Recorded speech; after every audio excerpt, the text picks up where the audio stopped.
Well, Southwest Florida has been in the national news several times over the year, and sometimes the headlines have been less flattering than others. But for real estate, that really hasn't been the case. Multiple surveys have cast a favorable light on our community, and here to talk about that is our real estate market commentator Denny Grimes from Denny Grimes and Company at Keller Williams Realty. Now, before we get going here, Denny does advertise on the station, but it has no bearing on this particular segment. So, Denny, good morning. Good morning. A lot of positives. Of course, there was a concern about people coming here because of the issue we had with blue-green algae and red tide, and now that hurricanes. But now that things have passed, things are really looking positive for us. Yeah, a string of positive articles is, I think, what is going to be a prelude to what I think is going to be a record season. Matt's talking about record highs. I think we're going to have a record selling season. Just to kind of summarize what's been in the news lately, for example, Gallup did a poll, and Naples, for example, has been out of 185 cities for 3 years in a row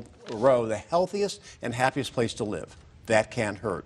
More recently, Cape Coral, they did another survey, and Fort Myers, Cape Coral, and Lehigh were in the top 50 boom markets in the nation. And they studied over 500 markets. So that's the second national article that came out that's putting a positive light on Southwest Florida.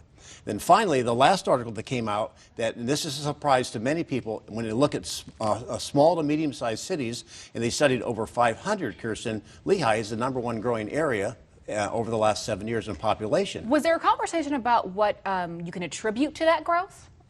Well, I think it goes back to water, warmth, and way of life. And the other thing is that the economy is doing good. Another report that, just to kind of summarize really fast, is there's about 45 or so markets across the country that are starting to shift downward. Most of those markets are out west, which means our feeder markets, which are Mississippi to the east, are still pretty healthy.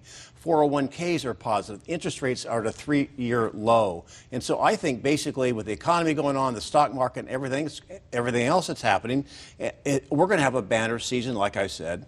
And the other good thing for buyers is the prices have remained stable. Our prices aren't going up extremely fast, so it's a good opportunity for buyers to step in. Really across the nation, in regards to real estate, it's felt like a lot of people are just keeping kind of their heads above water, but that it really hasn't been the case here for Southwest Florida.